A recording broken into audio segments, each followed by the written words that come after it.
अस्सलाम वालेकुम बच्चों। हमारा जो टॉपिक है वह है बीबी फातिमा रज़ी अल्लाह ताला अन्हा। बीबी फातिमा रज़ी अल्लाह ताला अन्हा बड़ी खिदमत गुजार और मेहनती थी।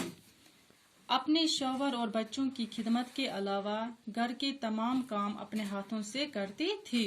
वह अपने शौहर और बच्चों की खिदमत के अलावा जो भी घर में काम होता था खुद अपने हाथों से करती थी। मसलन खाना पकाते, बर्तन साफ करते, झाड़ू देते और अपने हाथों से चक्की में आटा पीसती। इससे इनके हाथों में गट्ठे पड़ गए थे, यानी छाले पड़ गए थे। उनकी जिंदगी बड़ी तकलीफ से बसर हुई थी, लेकिन इन्होंने कभी दौलत की ख्वाहिश नहीं की। घर में खाना न होता था तो वो फाका कर लेते। जब भी मौका मिलता वो गरीबों की मदद करते।